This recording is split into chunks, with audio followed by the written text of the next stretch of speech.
Assalamualaikum warahmatullahi wabarakatuh. Di sini saya akan menjelaskan tentang bagaimana atau interpretasi dari analisa gas darah. Analisa gas darah, apa sih analisa gas darah? Yaitu AGD. Apa itu AGD? Analisa gas darah. Dan apa itu AGD? Analisa gas darah. Ya, seperti itu aja sih sebenarnya. Gak ada yang menarik.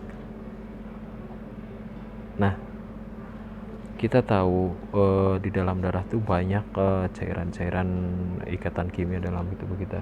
Ada natrium, kalium, klorida dan lain-lain. Nah, di sini kita tahu kadar natrium itu normalnya 135 sampai 145 ya. Ini untuk normal dalam hitungan milimeter ekuivalen per liter, dan kalium juga nilainya lebih sedikit 3,5 sampai 5. Nah, di sini saya tidak akan menjelaskan tentang kadar natrium dan kalium karena kadar natrium dan kalium ini untuk kelanjutan dari analisis gas darah. Nanti kita akan bahas tentang anion gap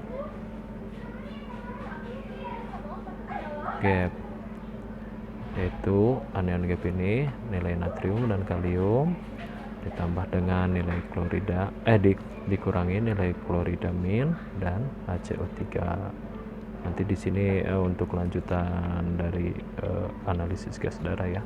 Nah, di sini kita akan fokus ke nilai H+ dalam darah yang kita sering sebut kenalnya dengan pH. Nah, pH itu untuk menilai kadar H+ dalam darah. Nah, kadar H+ dalam darah normal kita itu sangat relatif kecil angkanya, 0,000004 ekuivalen per liter.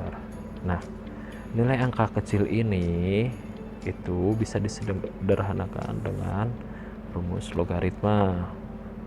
Untuk menyederhanakannya saja sih sebenarnya untuk untuk rumus pH ini sebenarnya. Nah, kita tahu H+ dalam darah kan 0,000004 ya, sangat begitu kecil. Nah, untuk logaritma dari 0,00 ini kita tinggal hitung aja banyaknya angka 0 di belakang koma ini, 1, 2, 3, 4, 5, 6, 7 sehingga di sini terdapat nilai angka 7. Nah, kenapa angka 7-nya min? Karena di belakang koma. Kita masih ingat dulu log dari 10 kan 1 sama dengan 1. Ini dulu kelas matematika kelas 10 SMA kalau nggak salah. Log 100 itu 2 sama dengan 2. Nah, ini juga berlaku pada rumus logaritma di sini. Ketika nolnya di belakang berarti min 7. Nah, agar nilai minnya ini menjadi positif biar tidak terlihat min, maka dua sisi ini logaritma dan di sini dan yang di belakang sama dengan kita kalikan saja min kali min, dan ini juga kali min. Nah, sehingga di sini logaritmanya jadi min log, dan di sini angka 7,4-nya menjadi positif 7,4. Nah, apa itu pH? pH itu sama dengan min log dari nilai H+. Nah, inilah pH, min log dari nilai H+. Seperti itu. Contoh kasus seperti ini. Bentar. Contoh kasus, misal ada pasien dengan ketoasidosis diabetekum ya. Dia nilai H+-nya itu dalam darah meningkat. Contoh, meningkatnya itu 100 kali lipat kali. Berarti H+-nya itu dikalikan 100. Sehingga nolnya di belakang ini akan dicoret 2, 1, 2, sehingga 0 di belakang koma akan lebih sedikit berkurang. Ada berapa? 1, 2, 3, 4, 5. Berarti contohnya H plusnya naik 100 kali lipat, berarti nilai pH nya berarti jadi minus 5,4. Nah, di sini di min lognya berapa? Jadi 5,4. Di pH nya berarti sama 5,4. Nah, untuk pasien-pasien kasus contoh H plusnya naik dalam darah, itu pH darah ini akan semakin menurun, bukan semakin naik, bukan ngikutin pH, tapi kebalikannya. Jadi untuk pasien-pasien ketoasidosis diabetikum, dia akan meningkatkan kadar H plus sehingga terjadi penurunan pH yang disebut dengan asidosis.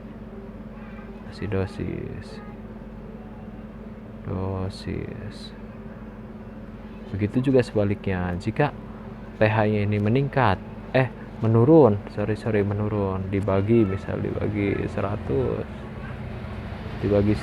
bukan dikali tapi dibagi 100, berarti nolnya tinggal tambah 2 aja. 0 tambah 2 berarti nolnya 9,4 di sini.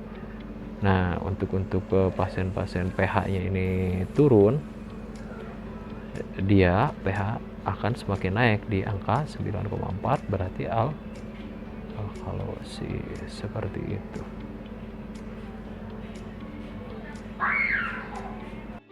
Nah, selanjutnya saya akan menjelaskan tentang kadar pH normal ya. Tadi kan kita tahu pH itu 7,4. Nah, 7,4 ini dilihat dari median dari ini 7,40 ya, dari angka tengah-tengah 7, nilai. Nah, ambang batas normalnya sebenarnya dalam darah itu 7,35 sampai 7,45, seperti itu. Nah,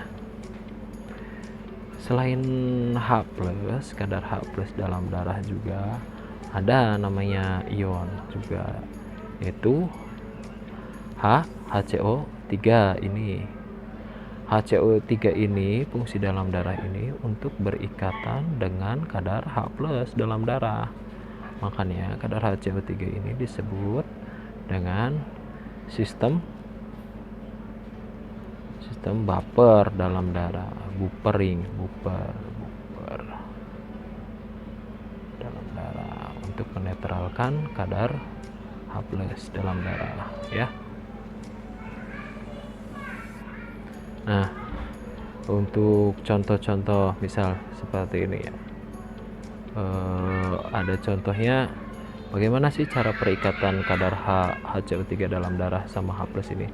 Contoh seperti ini, H plus sama dengan berikatan dengan HCO3 dalam darah, HCO3 min, dia akan membentuk senyawa H2CO3. Nah, H2CO3 ini kemudian dia akan dipecah menjadi H2O dan karbon dioksida CO2. Nah, H2O kita tahu air, karbon dioksida ini yaitu sebuah ikatan yang dikeluarkan dari paru-paru ketika kita bernapas. Nah, contoh-contoh pasien misalnya kembali lagi dengan ketoasidosis diabetikum ya, dia ini akan meningkatkan kadar pH dalam darah. Contoh ya, pH dalam darah ini menjadi meningkat, kemudian kadar H2CO3 juga akan semakin meningkat, sehingga akan menjadi peningkatan kadar karbon dioksida dalam darah. Sehingga untuk mengatasi seperti itu, tubuh kita dia akan meresponnya dengan hiperventilasi. napas cepat. Kegunaan hiperventilasi ini agar mengurangi penumpukan kadar karbon dioksida di dalam darah. Gara-gara peningkatan H plus dalam darah, kemudian terjadi peningkatan karbon dioksida dalam darah yang tinggi, sehingga pasien-pasien dengan ketoasidosis diabeticum, biasanya pasien-pasien ini napasnya lebih cepat untuk mengeluarkan kadar karbon dioksidanya, seperti itu. Contoh lagi, pasien-pasien dengan kadar karbon dioksida yang ini kebalikannya, kadar dioksidanya dia sulit dikeluarkan. Pasien-pasien misal dengan ARDS atau asma atau apalah, dia kan sulit mengeluarkan kadar karbon dioksidanya karena terjadi gangguan dalam sistem respirasinya, sehingga kadar karbon dioksida ini meningkat dalam darah. Nah, ketika peningkatan kadar karbon dioksida dalam darah ini kebalikannya, kadar H2CO3 juga akan meningkat, sehingga akan terjadi peningkatan kadar H plus dalam darah. Maka disebut pasien-pasien seperti ini dia disebut asidosis respiratorik. Nah, seperti itu. Nah, sampai sini. Selanjutnya bentar.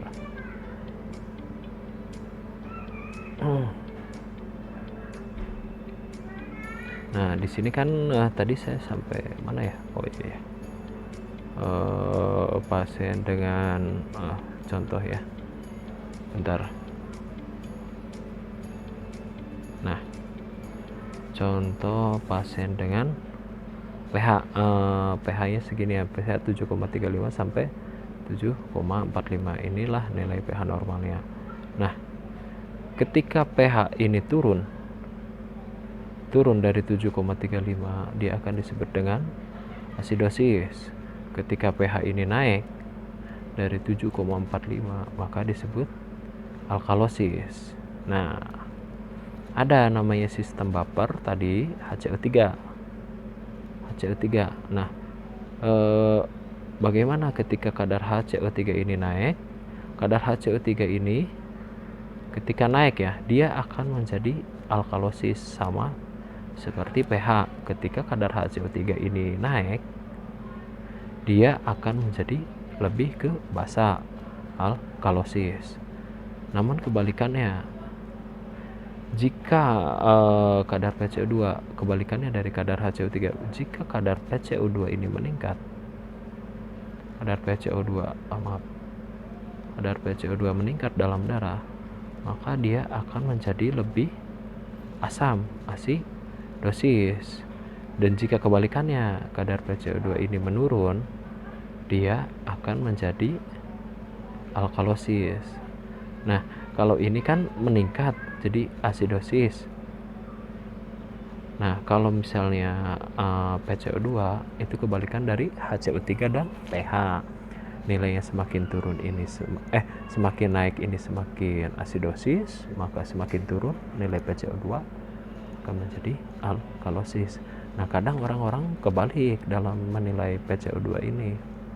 Yang salahnya untuk membaca interpretasi AGD itu di situ rata-rata.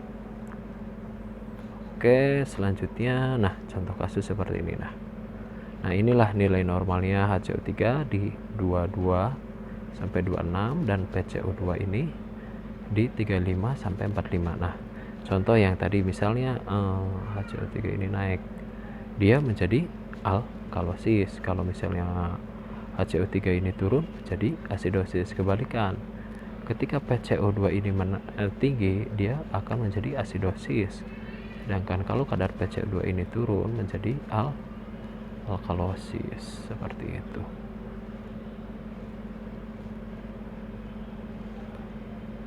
Nah, contoh kasus seperti ini nilai normalnya HCO3 22 sampai 26 dan PCO2 di 35 sampai 45. Kita ada pasien contoh seperti ini, misal pH-nya ini 7,20. Misal pH-nya 7,20, berarti kan turun. Kalau turun kan asidosis. Asidosis. Nah, kata pertamanya kita udah tahu nih.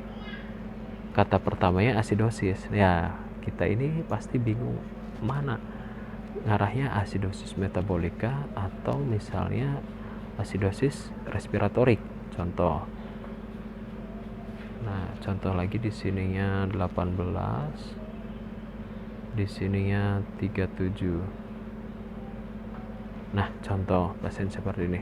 Nah, ketika kadar HC3 ini 18, berarti dia kan turun. Lihat nilai PCO2 normal. Nah, lihat kadar yang terjadi gangguan yaitu kadar HCO3. HCO3 kan turun 18. Nah, nanti kalau misalnya bagaimana kalau naik? Kalau naik sama kayak pH, berarti alkalosis. Nah, seperti ini. Nilai HCO3 ini turun jadi 18, sehingga asidosisnya itu disebut dengan asidosis metabolik.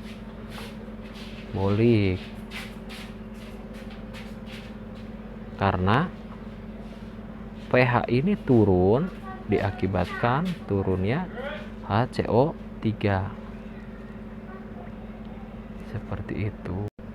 Nah, tadi sampai mana? Nah, di sini kan yang mempengaruhi kadar HCO3. Sehingga untuk pasien-pasien misalnya seperti ini, karena PCO2-nya tidak mempengaruhi kadar pH. Dia dalam batas normal. Yang mempengaruhi pH turun ini HCO3. Sehingga dia disebut dengan asidosis metabolik. Seperti itu.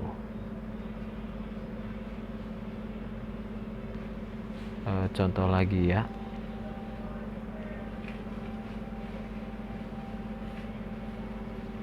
Nah, sorry, tadi saya lupa menjelaskan HCO3 ini untuk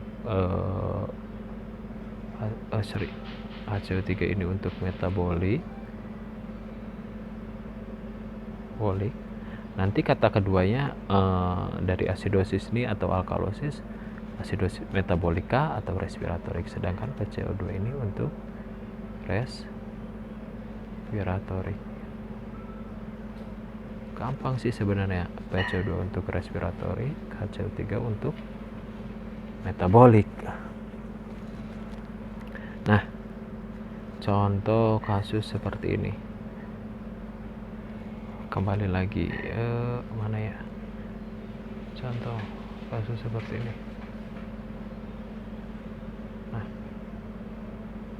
contoh pasien kasusnya pH-nya rendah lagi 7,18.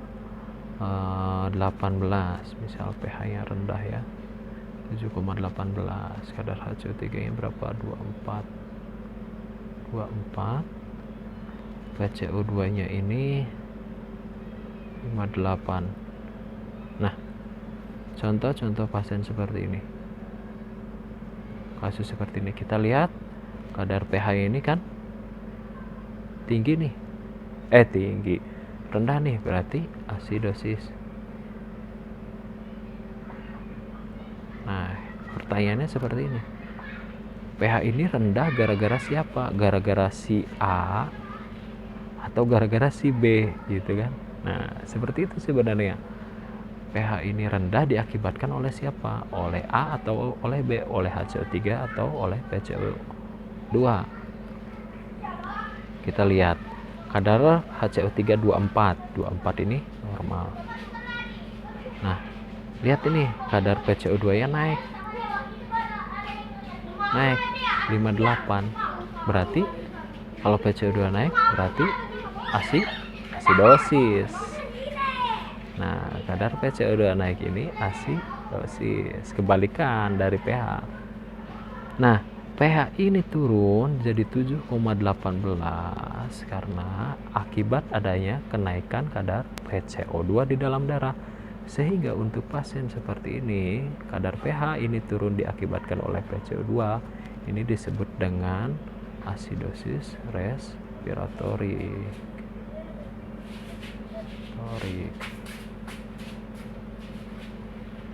Nah, seperti itu. Selanjutnya kita bahas yang kompensasi ya. Kompensasi darah. Sampai sini paham nggak? Oh, satu lagi. Misal contoh kasus seperti ini. Misal pH-nya 7,50, ininya 25, di sininya 18. Nah, ini pasien kasus seperti ini disebut apa? Nah, ini kan pH-nya naik, berarti alkalosis. Kata pertamanya kita tahu nih, alkalosis. Alkalosisnya kemana?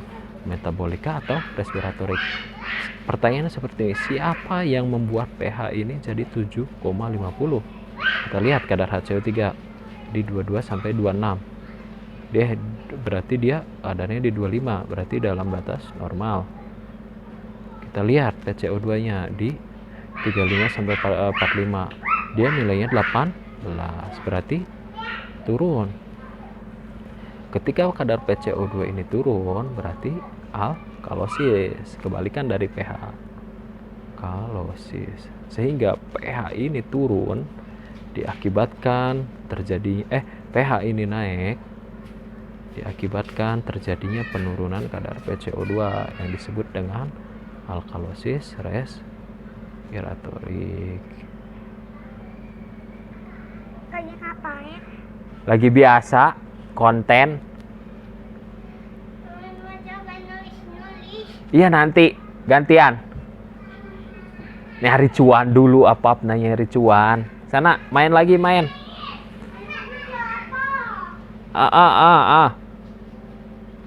Sama gede. Sok. Nanti catur. Nah, seperti itu.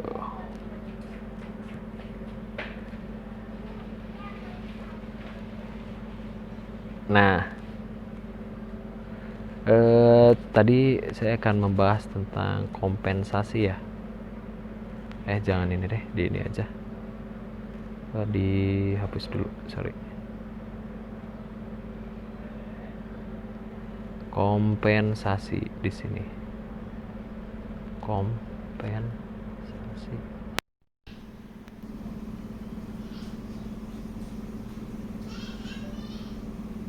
Di sini.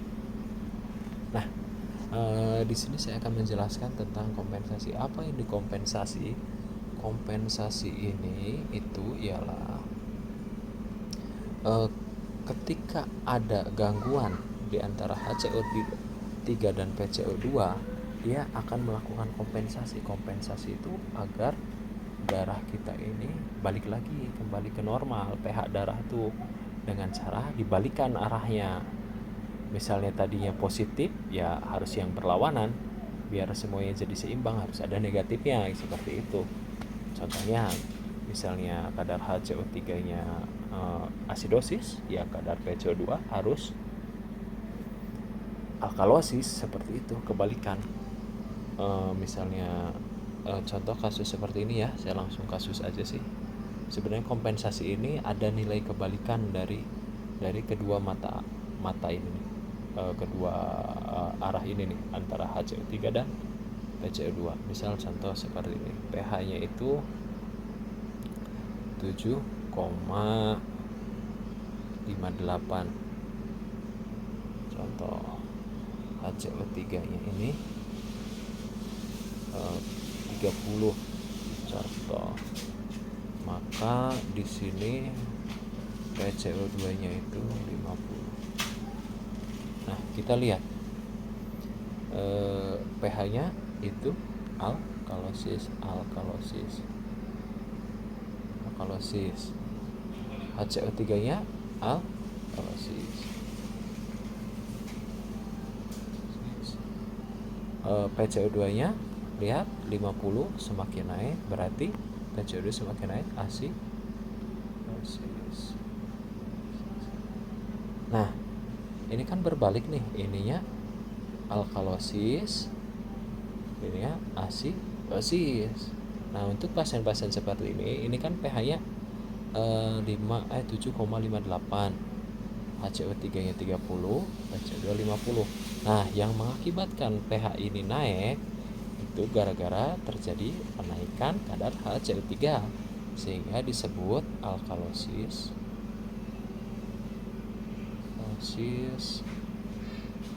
metabolik. Nah, tapi tidak sampai sini jawabannya.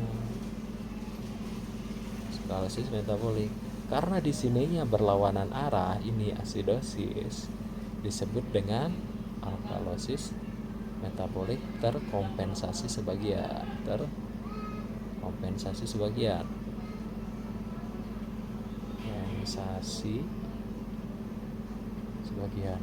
Loh, kok ada kata sebagian ya? Ya karena nilai pH-nya belum normal. Kalau nilai pH-nya normal, nanti alkalosis metabolik terkompensasi penuh jawabannya. Kenapa ini sebagian? Karena nilai pH-nya masih di 7,585. Seperti itu contoh. Bentar. Kita hapus dulu. Nah, untuk pasien yang tadi misal di berapa?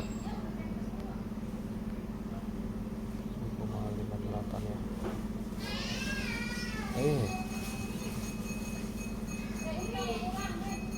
8 di sini 30, sini 50. Nah, contoh pasien seperti ini dia kan ada terjadinya basa ya dalam darah, terjadinya kadar alkali dalam darah, sehingga untuk menetralkan kadar alkali dalam darah, sistem darah itu harus ada yang asam, sehingga dia akan meningkatkan karbon dioksida, PCO2 nya akan meningkat, sehingga dia daya tahan tubuh ini nanti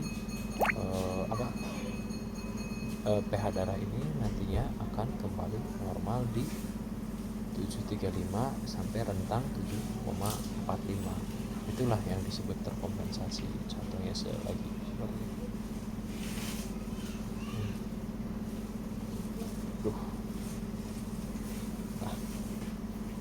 Susah.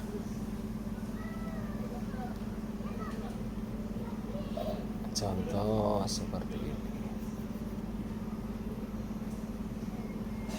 Misal pH-nya itu 7,11, HCO3-nya itu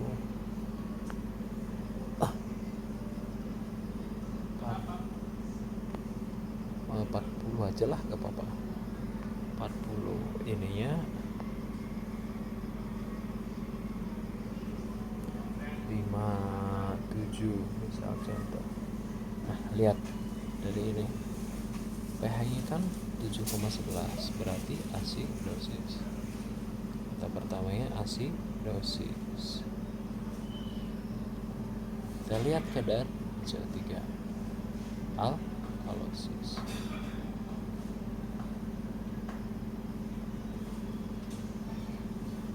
Kita lihat lagi kadar PCO2 nya, dia asidosis.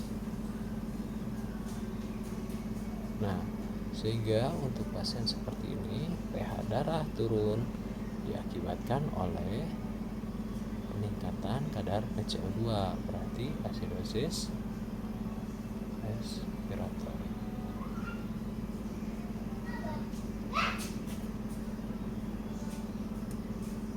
Nah, di sini kan HCO3-nya alkalosis.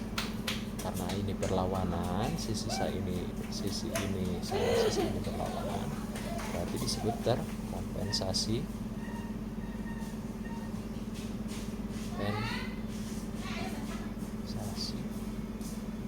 Nah, kita lihat kadar pH ini 7,11, karena belum normal berarti terkompensasinya sebagian.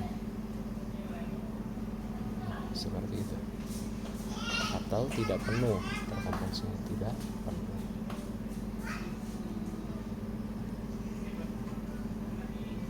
Nah, seperti itu contohnya ya. Ada lagi mungkin yang bertanya bagaimana contoh dengan eh, asidosis ya bolehlah asidosis respiratory terkompensasi penuh. Contoh-contoh pasiennya bagaimana gini ya. Untuk ini kita lihat contoh pasiennya, pH-nya di 7 pH-nya ini di 7, berapa ya, 4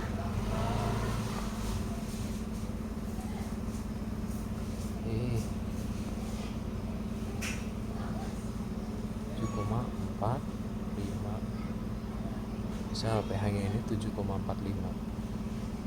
dia ini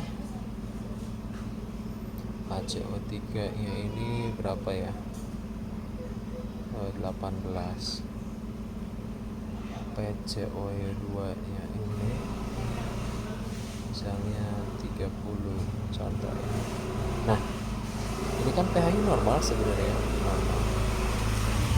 Nah, tapi di sini ada yang berlawanan, ini berlawanan. Untuk melihat kasus seperti ini kita lihat nilai meridiannya, nilai mediannya ya. Nilai median 735 sampai 745 kan nilai mediannya itu 7,4 ya. Nilai tengahnya 7,40 lah. Nah, kalau misalnya 7,45 itu mengarah ke alkalosis.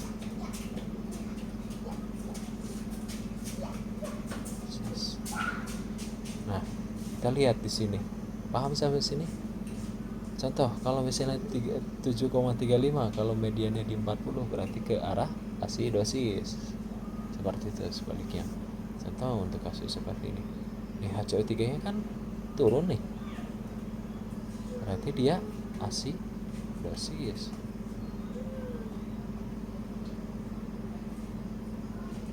Kita lihat nilai PCO2-nya juga turun. Nah, kalau nilai PCO2 turun ini alkalosis. Sehingga ketika pH ini alkali diakibatkan oleh PCO2 disebut dengan alkalosis. Udah selesai belum? Udah selesai belum nyari cuannya? Belum, Coba lihat. Respiratory. Bentar. Nah, alkalosis respiratory di sini ya. Apa buat kontennya berapa kali? Banyak. Bentar. Berapa kalinya? Keberapa kali? Berapa baru apa nanti? Bukannya udah beberapa kali ya? Iya, nanti. Udah nanti. Dan kaki. Nah, di sini kan tadi sampai mana? Alkalosis respiratory. Nah, HCO3-nya kan turun, asidosis. Alkalinya turun, jadi alkalosis. Berarti gara-gara ada yang berlawan arah, asidosis dan alkalosis di sini disebut dengan terkompensasi.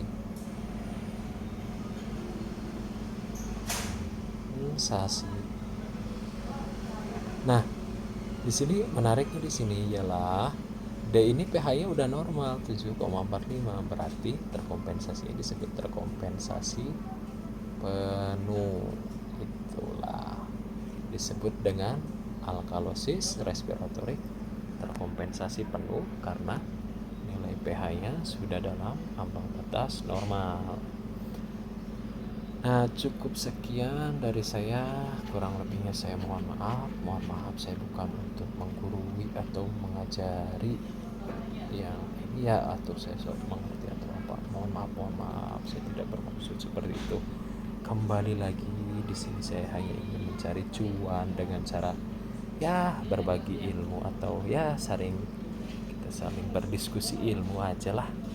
Kalau ada kata salah ya mohon dimaaf. Jika ada masukan ya silahkan, saya akan berlapang dada menerima masukan ataupun apapun. Kurang lebihnya saya mohon maaf. Bila taufiq wal hidayah. Wassalamualaikum warahmatullahi wabarakatuh.